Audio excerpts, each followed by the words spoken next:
the screen.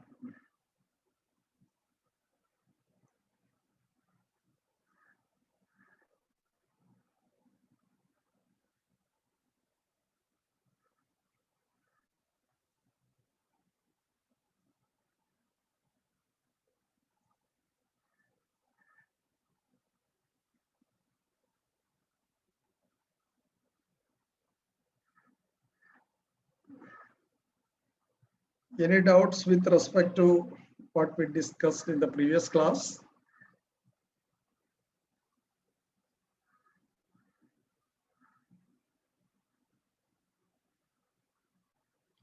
So we have started the basic concepts of a servo valve, how a servo valve works in the ideal case. Today I am going to come to more elaborate expressions of the servo valve flow equation, comparing the servo valve with a Wheaton's bridge arrangement. Today I will bring out some additional equation. We have seen how the flow is occurring in a 3-LAN 4-port servo valve and how it can act as a bidirectional servo. When XV, the spool is moving in the positive direction, Q1 and Q3 flows are active. That is, flow is coming from the pressurized supply PS through this port, and that is designated as Q1, that enters into the forward chamber of the actuator. Simultaneously, the return chamber of the actuator opens to the reservoir through third port Q3, and Q1 and Q3 flows are actually they are equal. That we will study today. And because of the Q1 Q3 flow, we are able to establish a continuous flow from supply to the return chamber through the actuator, even though there is no physical connection between the forward and return chamber of actuator.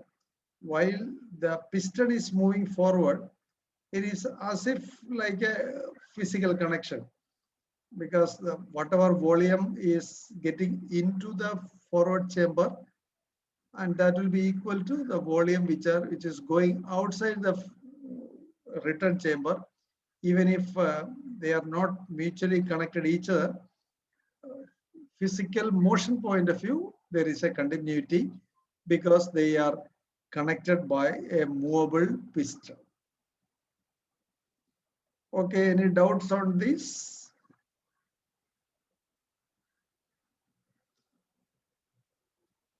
Let us now derive an equation of flow.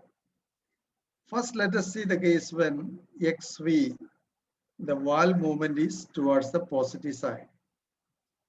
Under that case, Q1 and Q3 path will be open and Q1 and Q3 flow will be there.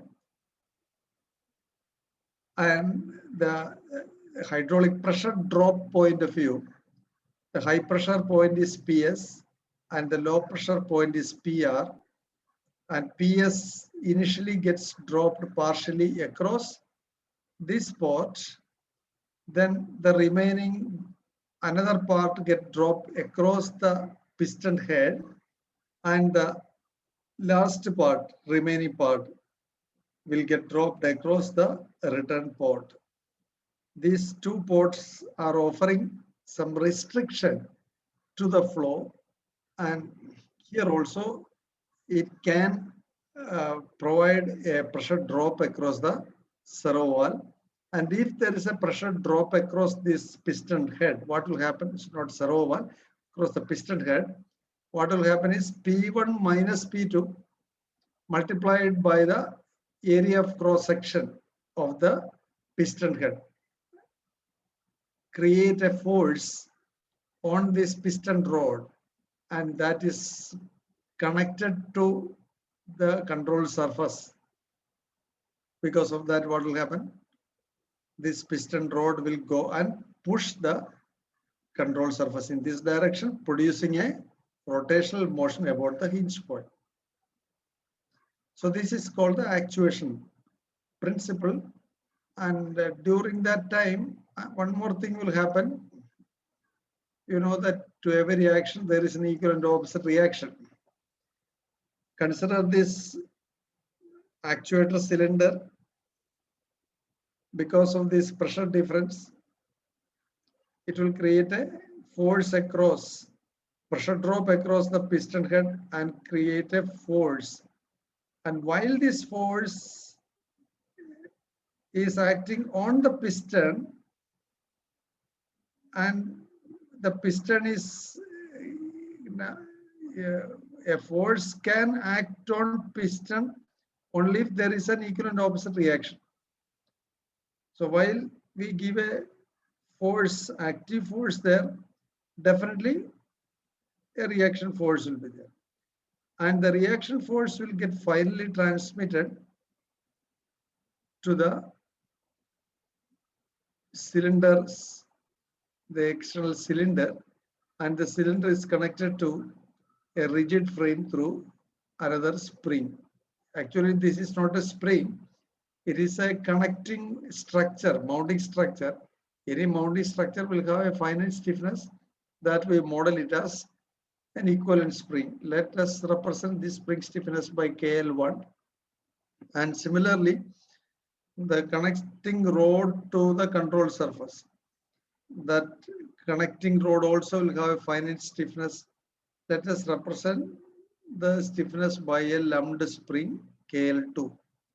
The force transmission path from the cylinder to this control surface, forward path there is a spring stiffness KL2, and reaction return path also there is a another spring stiffness KL1. We will come back to this later. Now we are only concentrating on the pressure drop along the flow path. So from PS to this point, the pressure drop is occurring across this control port. That can be called as delta PV, and positive pressure here, negative pressure. So the delta P, the sign of the pressure drop is like this. And let us represent the restriction offered by the port here by R1. Then the next drop is across the piston head. That is higher pressure here, lower pressure here. Let that P1 minus P2, let us be represented by PL, having higher side on the forward chamber and lower side on the return chamber. So you can represent the load by PL with the plus minus polarity. Then the remaining drop will be across the port number 3. Let us represent the restriction, flow restriction or flow resistance offered by port number 3 by R3. That will create a drop of delta PV, but it will be plus minus like this. And finally, the pressure at the reservoir, let us represent by PR. Thus, as a whole, this is something equivalent to your electrical circuit with the supply voltage as VCC and the ground, PR as the ground. In some next step, we will make PR is equal to 0, because PR value normally it will be very, very small. For example, if we are for hydraulic actuator systems of launch vehicle, PS will be around 200 bar and PR will be 4 bar. Hence, you can almost neglect PR. We can, in the equations, we can very much approximate PR by 0 bar. Thus, it's something like plus VCC to ground through 2 resistance, fixed resistance like this, and then through a load path like this. This is the active part.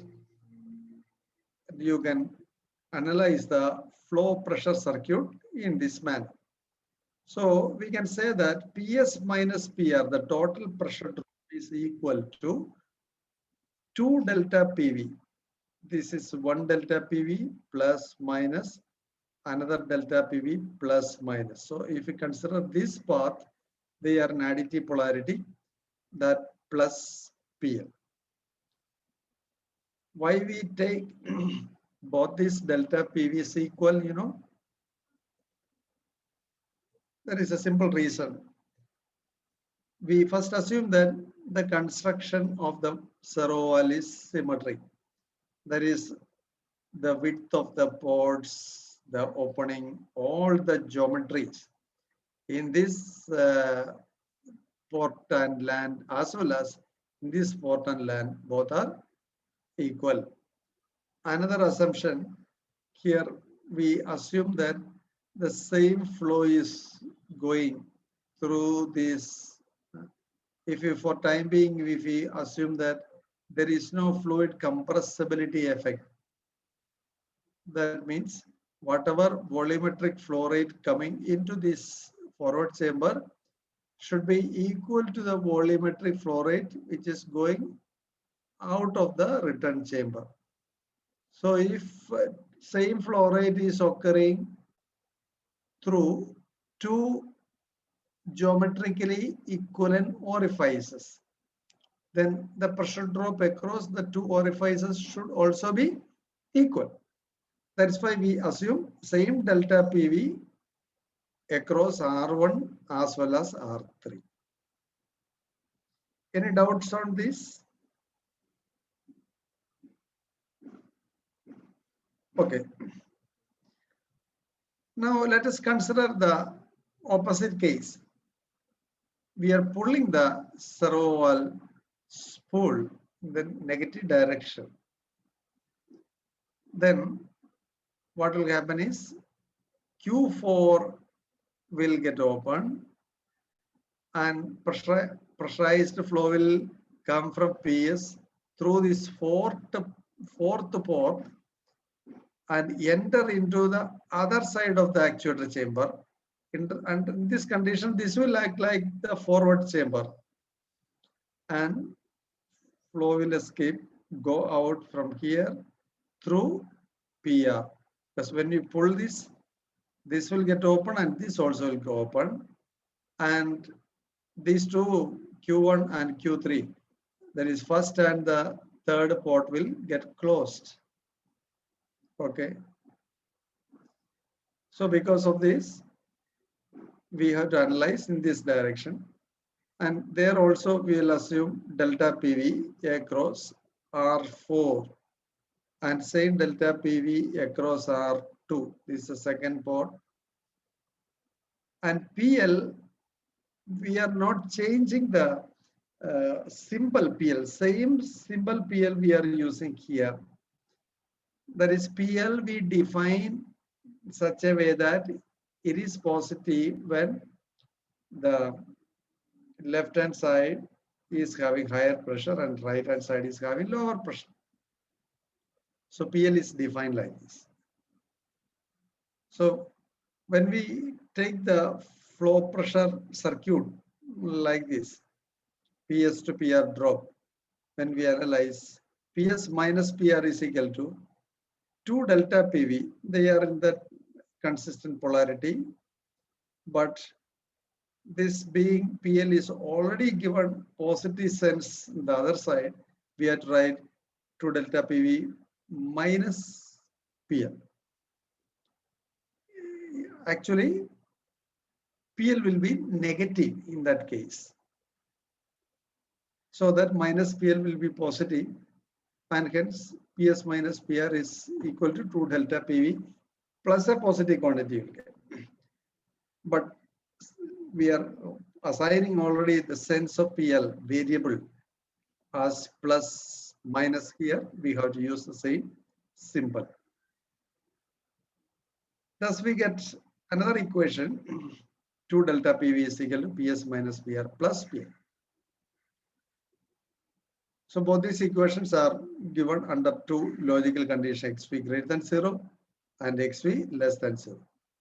Now let us combine these two equations by using the signum function. You know signum function. Signum function of xv is +1 if xv is greater than positive. Signum function of xv is -1 if xv is less than negative. So you can combine these two equations and say 2 delta PV is equal to PS minus PR minus PL signum function of XV. So if XV is positive like this, automatically this will be +1 and you get this equation PS minus PR minus PL. And if XV is less than 0, signum function will be negative and you get this equation PS minus PR plus PL you will get. Thus, this is equations are unified to take care of both polarities of motion. Okay. Sir, I have a doubt. Ah, In the right hand side, why did we take two different resistors R4 and R2? Why didn't we take simply R1 and R3 again? Because as we have considered a symmetrical case. okay. I am not now telling about the value of R3, R4. Anyway, I have given R1, R3. This is to, for understanding point of view. I never told that. And also this R1, R3, this is actually not like our ohms resistance. It is a nonlinear resistance. We have seen that if the flow pressure relationship in resistance, when we define voltage by current, you remember, just like voltage by current, I am here delta P by Q. There is something equivalent. So if we have delta P by Q as, I will also put delta P by delta Q. If the relation is linear like this, then the slope is always a constant and you can say a specific value of resistance. But unfortunately, delta P, delta Q relationship is having square root nonlinearity. And because of that, what will happen is, delta Q is equal to square root of delta P. So if how the relationship then will go, square root means it will not increase like that. It will, such a relationship will come. So even though delta P is increasing, then delta Q will not increase proportionally. It is only square root of delta. Because of that, the resistance at every time when you take, the value of the resistance will change. It is a function of the flow. It is a variable resistance. So I cannot say that it is a constant. It is only a symbolic representation of a nonlinear resistance.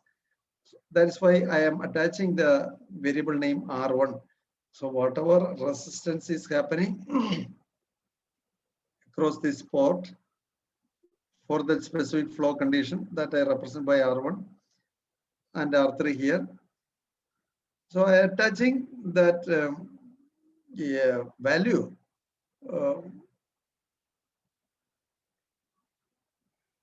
the symbol 1, 2, 3, 4 to the resistance. The actual value depends very much on the flow path passing through that. Only thing which I told is, because when we assume symmetricity, when the same flow is passing through that, the drops are equal. That only I told. But otherwise, the resistances, they are functions of the flow. So in general, it is better represented by the port notation.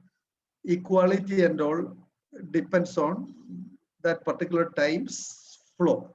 So in general, I cannot simply, if I simply say R1 is equal to R4 here, the problem is suppose the two different flows are occurring, then it's not correct.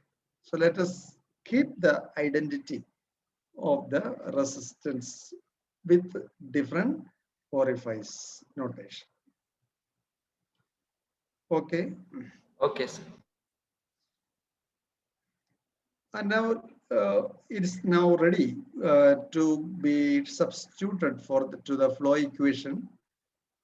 Our original flow equation was this: Q is equal to CD WXV square root of 2 delta P by rho. Out of that, the difference between these two things, CD is no problem, W also no problem, both are similar, XV no problem, only 2 delta P, that only now I am substituting in terms of the whatever variable we got. So CD W XV square root of 2 delta P by rho, the rho part, square root rho I am taking outside. This is the 2 delta PV equation.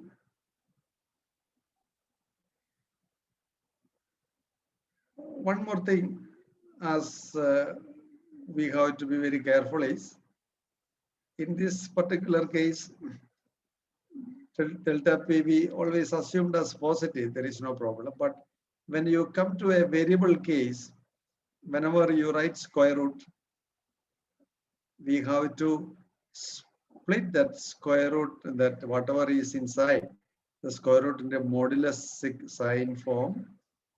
That's why I'm taking square root of the absolute of delta PV and sine of delta PV outside. This is the real physical thing also. Suppose 2 delta PV is becoming negative. If you directly use this formula, imaginary flow will happen. That is not a reality. But actually what will happen is 2 delta PV become negative means there will be higher pressure from the, that normally happens when we are pushing the piston from the load side with a high force. Then what will happen is, instead of having at this point higher pressure, we will get at this point we will get a higher pressure. So delta P polarity will change. Similarly, here this will have a lower pressure than PR. So here a sucking sort of phenomena will occur from PR side to this chamber, and here this a pushing phenomena will occur. And because of that, what will happen is the flow will get reversed. The same thing is given by this equation, because we are taking the sign of delta PV outside, the direction of force flow will get reversed. Thus, the Serov-Wall equation is complete, where 2 delta PV is equal to PS minus gamma PL. Gamma is nothing but sine of XV, signal function of XV. So same equation only, nothing else. Only assumption I made is PR, I neglected. That's the only assumption, otherwise the formula is same. You're able to visualize this. Sir, so if we take the reverse case, then PR will be greater than PS. Then in the equation, the value will get changed, right, sir? Yeah, value will change.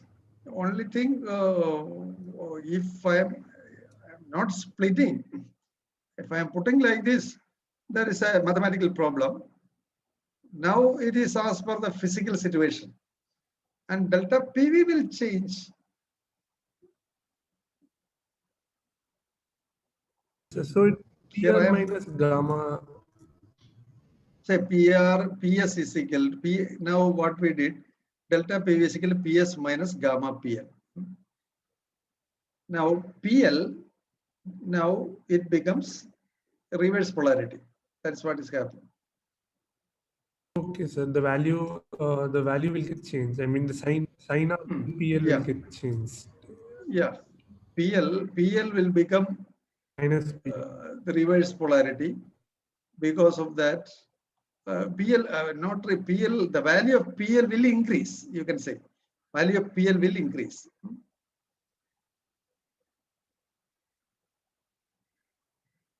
We have defined PL like this, plus, minus, okay.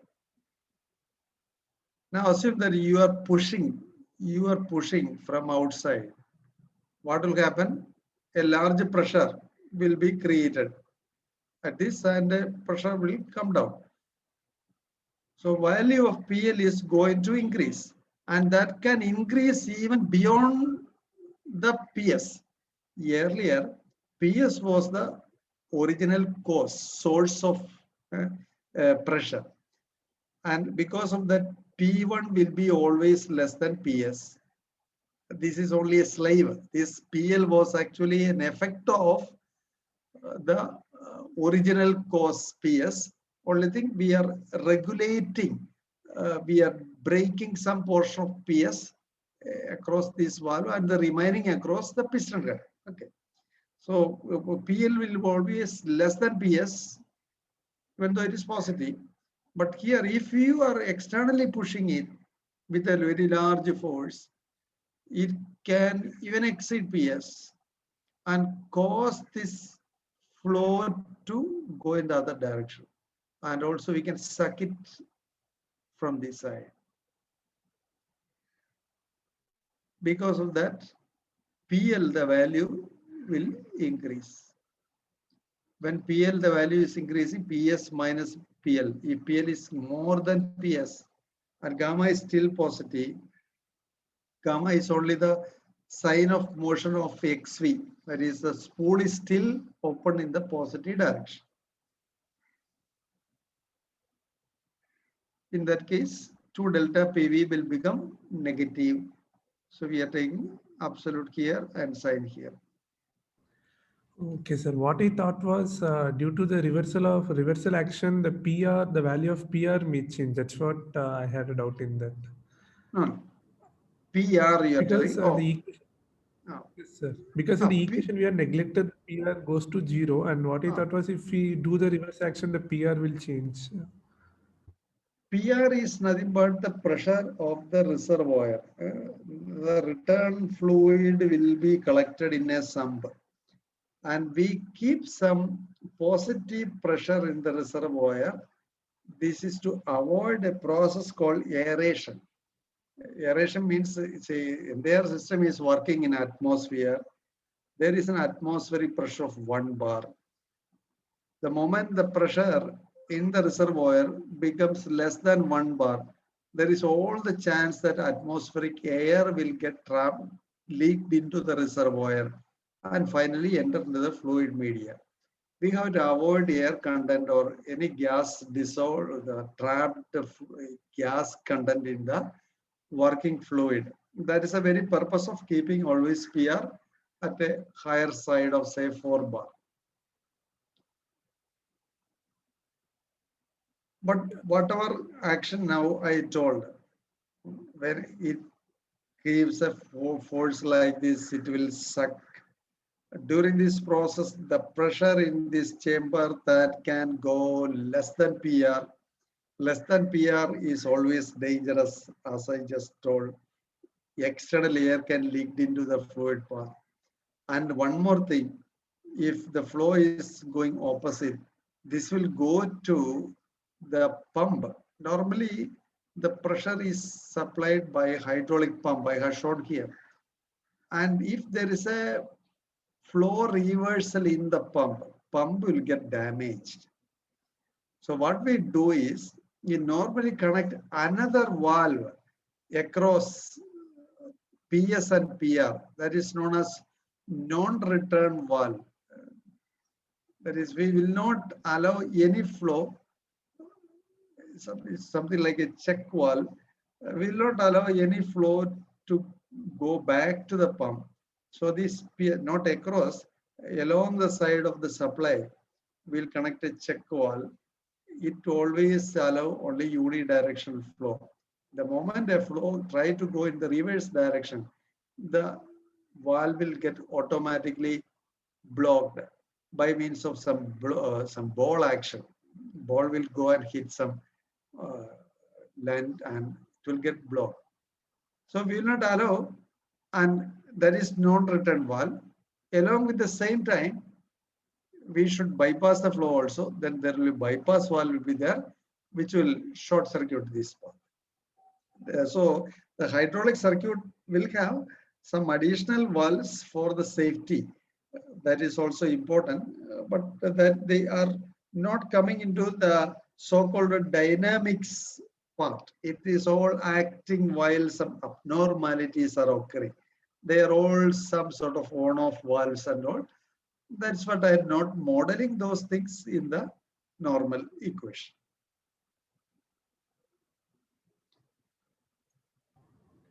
I hope that you understood this equation. Let us go to the some more portion. So far we considered ideal cases.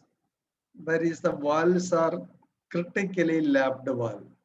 It's all the width of the spool land is equal to the width of the port, and they are all symmetrical. They all simultaneously close and open. But we can fabricate such valves exactly. You know that the tolerance accuracy requirement in hydraulic systems is very high. Even 1 micron inaccuracy, that will lead to additional flow path, either as leakage path or as underlap, overlap. Hence, we have to, our model should be equipped to model. Mathematical model should have provision to model such non-ideal cases also. We are considering two types of non-ideal cases due to the fabrication tolerance. One is known as overlap and underlap. I can explain overlap and underlap with respect to one of the port. This is the supply port. And here, this we call it as the port opening, and this is the spool land. This spool land, and we have two port here, one port here, another port here. Here I assume that because of the fabrication problem, the spool land is having extra width of plus delta on both sides. Because of that, what happens when XV is starting motion from the null condition, exact middle is the null condition, that is the spool land center and the port center, they are coinciding. Then we are pushing XV to the positive side until the displacement exceed delta. There won't be any opening of the port, and hence until now I am using one more notation. XV designate the displacement of the spool, and YV is denoted to show the real opening of the valve. Okay, physically they are connected to each other, but to avoid some confusion only, I put two expression. So now we are talking about the hydraulic opening point of view. Until YV is delta, there is no flow. The moment YV exceed delta, then a flow starts. After that, it is same as our previous flow equation, but here I am relating YV versus XV. It is not the flow equation point of YV and XV, only the clearance point of view only I am explaining. So YV is the physical motion, and XV is what we experience with respect to the hydraulic port opening. So until YV is delta, XV, the effective opening of the hydraulic port is equal to 0. After that, XV will follow the same YV with unity slope. Similarly, if the valve was having critical lap, that is exactly the land width is same as port width. In that case, XV and YV both will be same. That is why the straight line passing through the origin. In the other case, if the width of the land is less than the width of the port, at the null condition itself, there will be opening to both the sides. So how we will represent, even when YV is equal to 0, XV was having a finite opening, that is the delta. And then as YV is increasing like this, X will increase. Similarly, if YV is going in the other direction, starting itself, it is having a negative value. And after that, this will go like this. Thus the underlap, overlap, critical lap, opening point of view, the mechanical opening, physical displacement versus effective displacement at the port, we can represent by this diagram. I have written the same thing here. For critically lapped valve, XV is equal to YV, this requires sub-micron fabrication tolerance. There is 0.1 micron of that order. Then for overlapped valve, XV is equal to YV minus del signum function of YV. That is, this is the characteristics. These characteristics you can represent by YV minus del signum function of YV. Single equation. When YV is positive, what you will get? XV is equal to YV minus del, and when YV is negative, you will get XV is equal to YV plus del. Only thing, when YV is within del, XV is equal to 0. Dead zone characteristics will come. Once it escape the dead zone, you can use this equation. Then for underlapped valve, XV is equal to YV plus del sine YV. This provides larger servo valve gain at null condition, but leads to energy loss due to higher null leakage and also results in fluid heating. What happens is, if you are providing underlap here, what will really happen? Even when we are not actuated, there will be a flow path like this. There is a flow path like this. Okay. Because of that, the pressure will unnecessarily bleeding to return. This is having pressure drop and bleeding out. In transistor circuit, you may study, you may remember a similar situation we are using.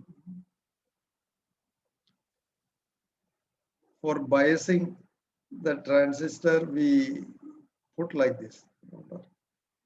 And this is the VCC. And this is the ground. And we call this as RB1, RB2. B for bleeder. So effectively, from power is getting bleeding from VCC to ground through these two resistors, but they are used to bias the transistor base and emitter, all these things. Exactly. Here from PS to PR, power is bleeding. Okay, one point is it will produce some operating pressure here and here, which will bias this operation of the hydraulic actuator. But the problem here is, if you use a very small value of RB1, RB2, the energy loss is high. Just like that, if we have large underlap, we are unnecessarily bleeding out the hydraulic fluid. And that has two problems. One is energy loss. Whatever the pump generates the flow, some portion of the flow is continuously lost. So loss of efficiency. Another problem is, whenever fluid is leaking through some orifice, it will generate heat also. So the temperature of the fluid also will go up. So two problems are there. So we avoid unnecessarily leaking, large leakage, and that can be controlled only by critically monitoring the tolerance of fabrication. But here the problem is, there won't be any motion until the servo valve moves by delta. There is no motion of the actuator. This introduces a dead zone nonlinearity in the actuator system, which leads to additional phase lag in the frequency response of the hydraulic actuator for very small commands. That finally leads to oscillation in the autopilot loop. And if you use such a hydraulic actuator in an aircraft, what will happen is, it will lead to some sort of limit cycling behavior. That is, the entire aircraft will have a shake vibration at some frequency. No passenger will sit in the seat. That will lead to passenger discomfort. Hence, even though overlap is good with respect to efficiency point of view, it is not acceptable with respect to passenger comfort point of view. In launch vehicle we can use because there is no passenger, but in the aircraft it is dangerous to use because passenger will have always a quiescent vibration. That is not allowed. Why I am telling this story is, even though you will think that these are all insignificant, that will have great physical effect on the overall system. So we should be very careful. That is what I am modeling that minute part also in the hydraulic actuator mathematical model. Any doubts so far? Sir, the equations you have written for relating the XV and YV are for YV greater than like greater than delta, is it? Yeah, correct. During that zone only it is applicable. Okay, sir. Thank you, sir. That is for dead zone case, for dead zone case. But when you come to underlap case, it is applicable even otherwise also. For underlap, because suddenly itself at X, when YV is incrementally smaller than 0 also, this enter into the zone, less also in enter. But for overlap case only, we have to have one more equation. If YV, magnitude of YV is less than delta, XV is equal to 0 also we have to write. Okay.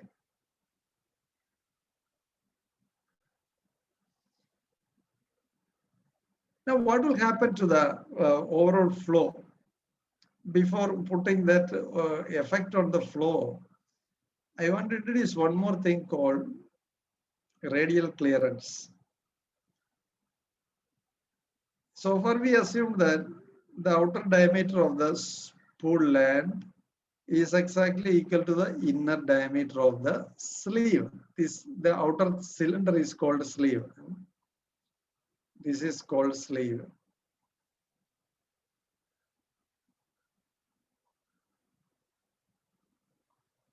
And this is called land.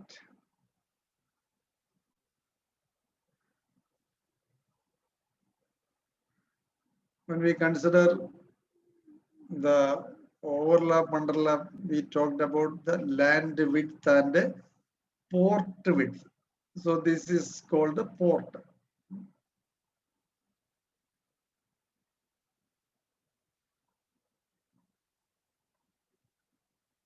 Now we are not bothering about the port.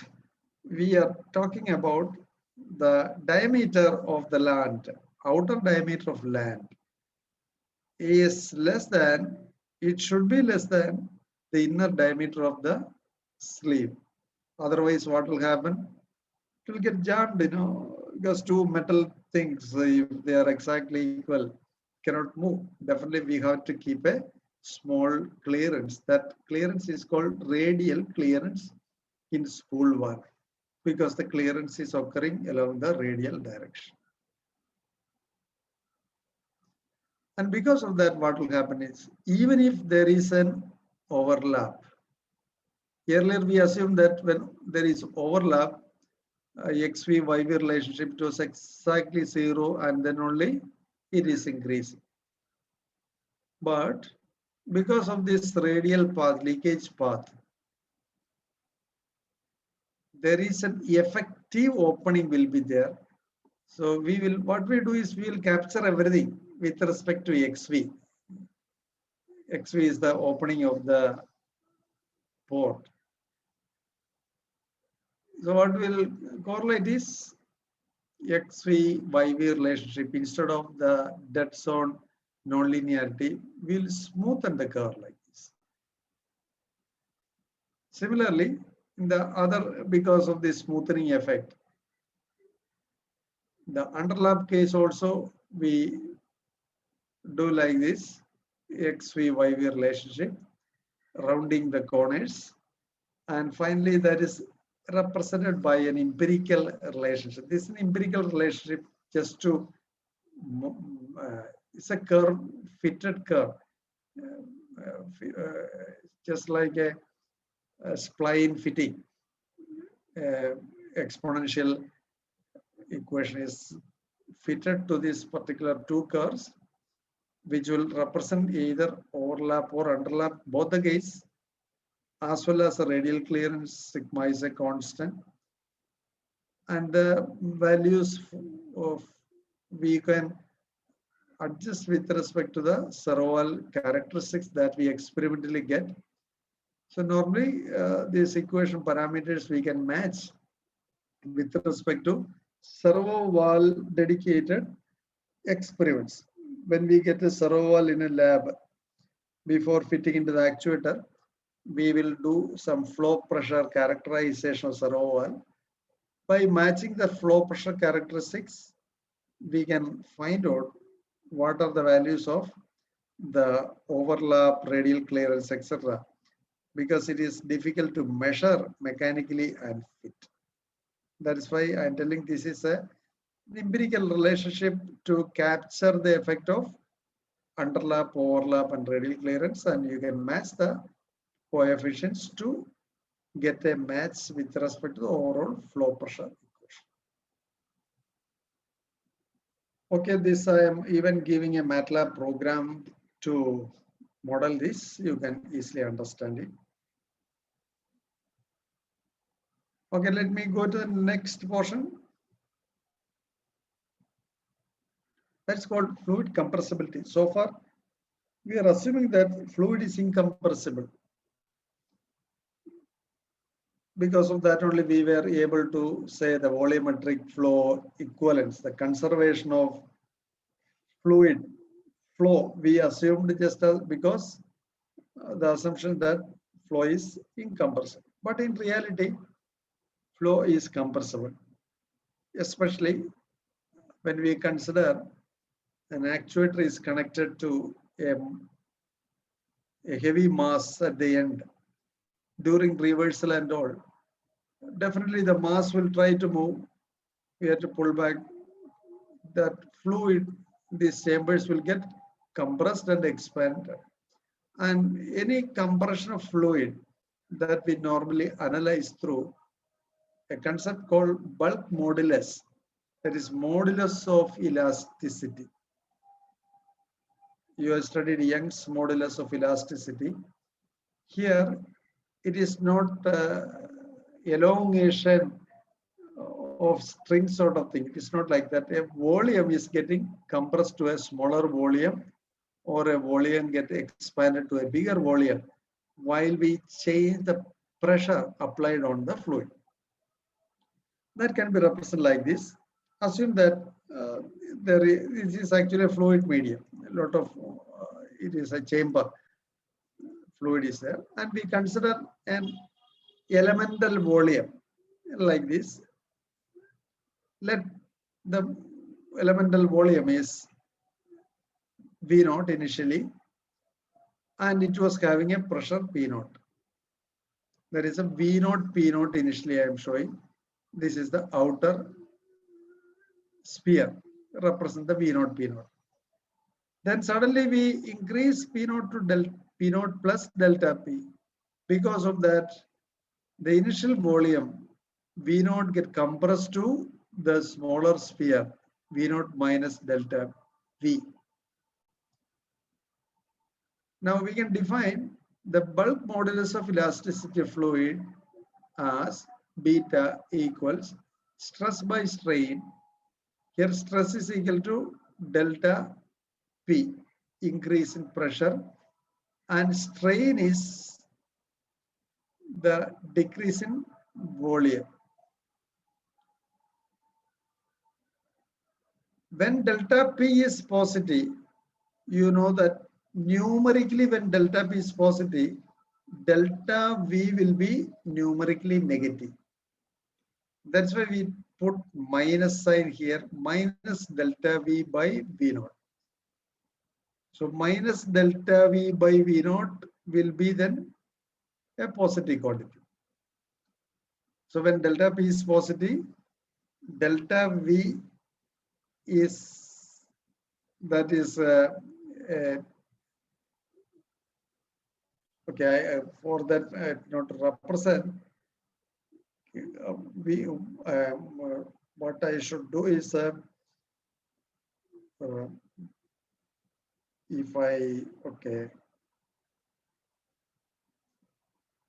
I put V0 plus delta V will be negative. Okay, that is here I should say that V0 plus delta V, then delta V will be negative.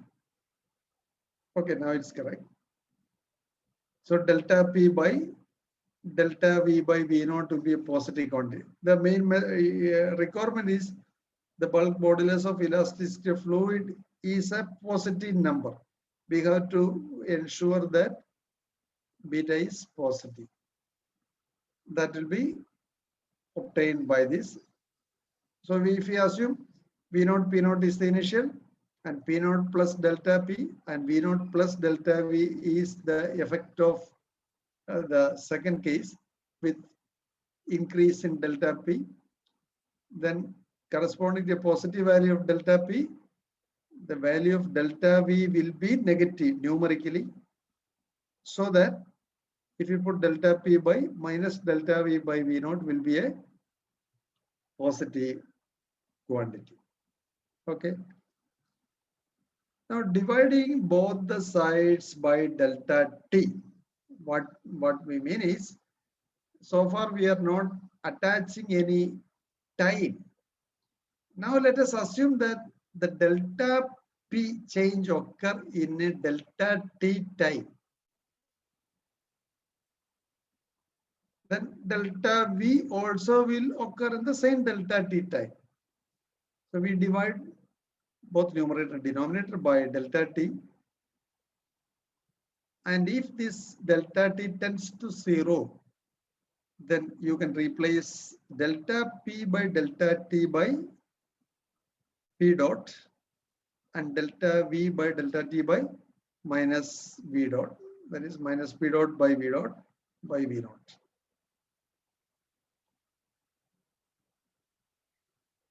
Okay.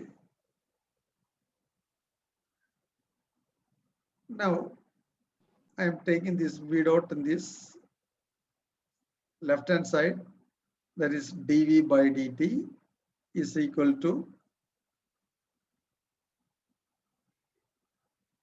V dot by beta dP by dt. And here one thing you should remember, see, here I am not putting any negative sign here. Why? Here I define dV by dt as the compressibility flow. dV by dt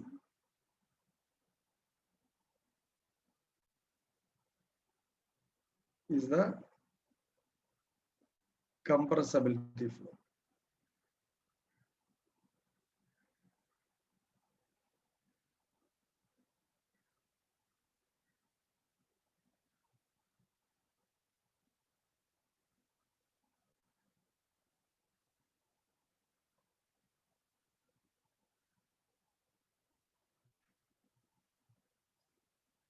So compressibility will automatically take care, absorb the negative sign.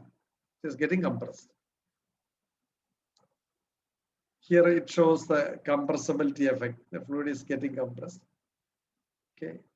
So dV by dt, the compressibility flow rate is equal to V naught by beta into dP by dt, where beta is called the bulk modulus of elasticity of the hydraulic fluid. dP by dt is the rate of change of pressure, and V naught is the quiescent volume at the operating condition. So if there is a given volume V naught at any time t, and if you change the pressure at a rate dP by dt, then the compressibility flow, the total flow rate, if you find out, which is actually in this inward direction, that is compressibility flow, that flow rate dV by dt is given by V naught by beta into dP by dt. Any doubts on this? Can you once tell the why the negative sign was neglected in the last equation? Pardon? Sir, the dV by dt, why the negative sign was neglected? Okay. So far in this equation, I was telling that delta V is when, for example, when we are increasing pressure, V naught is also increasing. In that sense only, I defined delta V polarity. Yes, Okay. sir. That one is fine, sir. That explanation is fine. Only in the third equation, you told the dV by dt compressibility will take care of the negative sign. What did you mean by that? Correct. If I am keeping that same thing, I tell you, when I am say in this set here, when I defined delta V, the sense of delta V is something like expansion. When we increase the pressure, if the fluid expands, delta V is positive. Okay. But I told it is numerically what is happening is when we increase delta P, Delta V will decrease. negative. So numerically it is negative. Now in order to make beta as positive, I had deliberately put an extra negative sign here and took. Okay. Yes, sir. Now, but when I came to this dV by dt expression, I took as a compression effect. Here I negated the sign of delta V, you can say, by defining dV by dt as the compressibility flow. That is, when delta P is increasing, I absorbed the negative sign. Delta V, I took it as the compression, reduction in pressure. So the negative sign is automatically taken here. Here I took as an expansion flow. That meaning only has changed, because in the literature, we take care of the fluid compressibility flow. I want to make it unified with the literature. Okay, So sir, that change of definition of delta V Here it is expansion flow, here it is compressive flow. That change only has absorbed the negative polarity. Okay, sir. So always in the third equation, if we take it numerically, we'll only get opposite signs. Yeah. Now you can forget about this. Is only with respect to understanding. You can understand this equation as it is. What you have to understand is, if there is a given volume V0, and if the fluid is having bulk modulus beta, if there is a dP by dt, rate of change of pressure, then the rate of inward flow, compressive flow is, so if dP by dt is positive, there will be a positive inward flow. Okay, fluid will get positively compressed. So all are numerically consistent. Suppose there is a dP by dt is equal to 5 bar per second, 5 bar per second, positive value. Then dV by dt is equal to 30 cc per second. The meaning of 30 cc per second is It get compressed. the to flow, 30 cc. it will get compressed, it will go, the flow is inward, it will internal, that direction. So 30 cc inward flow will be there. That's the meaning. Okay, sir. That will be clear when I write the second set of equation. Here, consider, we are going to apply it to this actuator. QVS and QVR, this is the actuator, is having two chamber. This is a forward chamber, this is the return chamber. Now you see, when the piston head is moving like this, because of the area sweep, the area of the piston head is sweeping a volume, there is a flow called QL. QL is nothing but AP, area of cross section, multiplied by the forward velocity, AP into XA dot. Here I am representing the volumes. The forward chamber volume is V1 is equal to V0 plus AP XA. What is V0 is the, when XA is 0, XA means the actual displacement. It is exactly at the middle of the cylinder. That is the null condition. Then XA is equal to 0. Both the ends, forward chamber as well as return chamber, will have the same volume V0. V0 will be same. And V0 is defined as the half volume of the actuator. The total cylinder, total volume you take, divide by 2, half will be here, half will be there. V0 is called the half volume. Now, the moment the piston is displacing forward, AP into XA, the area of cross section, into that whatever the motion, that much of volume, there will be an increase here and decrease here. So V1, forward chamber volume is equal to V0 plus AP XA, and return chamber volume is equal to V2 is equal to V0 minus AP. So here it is XA. AP into X.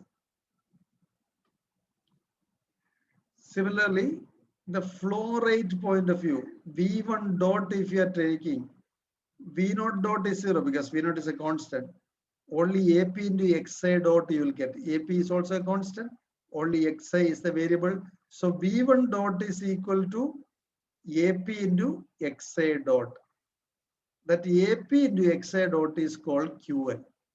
Again, right here, QL equals the, it is called load flow. QL is equal to AP into XA dot. I am giving another printed note where everything is written clearly. This is only for explanation. So AP into XA dot is equal to QL. This is called load flow. Now let us consider the forward chamber. One more thing is happening there. QVS is equal to QL if the fluid is incompressible. But if you consider the compressibility effect, we had to add one more quantity, V1 by beta E into dP1 by dt. I will explain what is beta E. It is, now you assume that beta E is same as beta. Beta E is called effective bulk modulus of the chamber. Let us now say that is same as beta. So V1 by beta into dP1 by dt. What is actually happening? Suppose P1 is increasing, then dP1 by dt, rate of change of pressure is positive. Then if the pressure in this forward chamber is increasing, because of that, what will happen? There will be an inward compression of the fluid inside the chamber. Okay, whatever fluid inside the chamber will get compressed. Agree? That will demand an external flow to be supplied into the chamber to compensate for the volumetric compression. So it will add a positive quantity to QVS. That is what is happening here. QVS has a positive part, V1 by beta into dP1 by dt, that we add with QL. Similarly, in the return chamber, QVR, which is going outside, is equal to QL. There is a piston is physically moving. Because of that, here V2 dot is equal to, you will get minus AP into XA dot. That is the rate of change of. So what will happen is V2 is getting, the volume is getting decreased. That is V2 dot. When the volume is getting decreased, the fluid has to escape. So QVR is having that as a positive part. QL, it is same as whatever QL equation here. The volumetric flow supplied into the return chamber because of the rate of change of area sweeping of the piston head. In addition to that, here again V2 by beta into dP2 by dt. What does it mean? Sir, Suppose P2, you time being assume that P2 is decreasing. P2 is decreasing. So dP2 by dt is a rate of reduction of the pressure. Okay, so dP2 by dt is a negative quantity when it is decreasing. And when the pressure decreases, what will happen? The fluid will expand, right? When the pressure decrease, fluid will expand. When the fluid expand, there will be a additional flow rate pumping into, adding to QVR. That's what I am putting. QVR is equal to QVL plus a positive quantity. You have to get a positive quantity. But since dP2 by d2, we assumed that it is a negative quantity.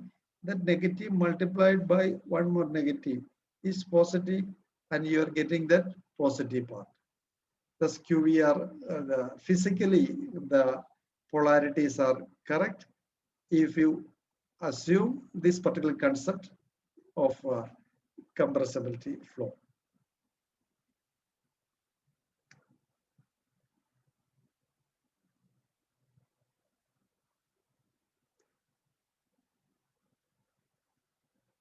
Okay. So in this equation, the compressibility of the fluid won't have much effect, right, sir? It is having effect. I will tell you the effect. I will tell with respect to the actuation system. The compressibility is equally adding a stiffness, okay, along the mechanical path. Because of the stiffness in PS2 actuator, That is the second stage of PSLV.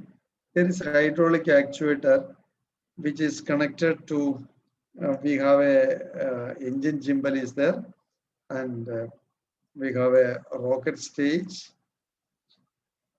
and this is the gimballing engine,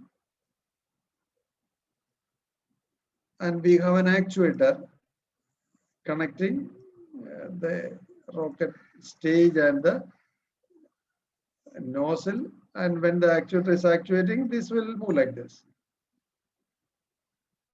And because of the compressibility of the hydraulic flow volume inside the actuator chamber, the effective spring of the fluid along with the spring stiffness of both connecting end that resonate with the inertia of the engine at a frequency of 8 Hertz,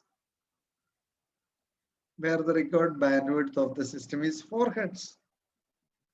I understand the dynamic interaction. No, sir, can I repeat that?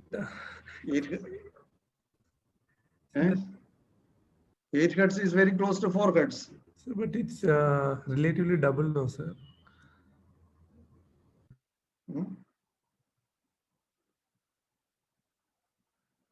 What's the problem? So it's nearly 2 times, but 2 times, actually 2 times is less as far as compensation is considered. We have to be very careful. 2 times is not that good. So what will happen is in the frequency response, there will be a king sort of phenomena will happen like this. And we have a minus 3 dB bandwidth of say 4 Hertz here. Now I am plotting in logarithmic plot. Here some 8 Hertz phenomena will happen. Because of that king, the phase response at 4 Hertz is getting affected and gain margin is getting affected. Normally 3 times is okay, no problem, but 2 is quite close. So what I'm telling is this is something which is significant. Truly speaking, it is this resonant frequency limits the bandwidth achievable by a hydraulic actuator. Any system will have something called performance limit. Here the performance limit of the hydraulic actuator with respect to the bandwidth is put by the hydraulic fluid stiffness, not like hydraulic fluid stiffness, that along with the other mechanical stiffness. So it's very important to consider. Okay.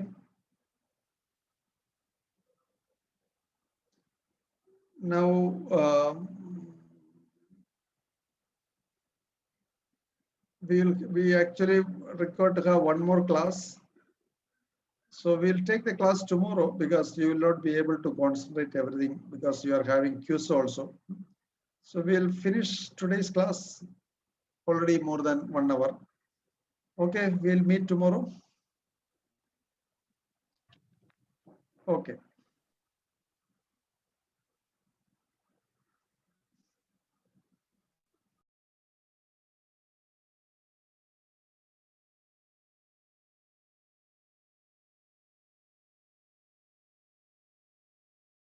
Thank you, sir.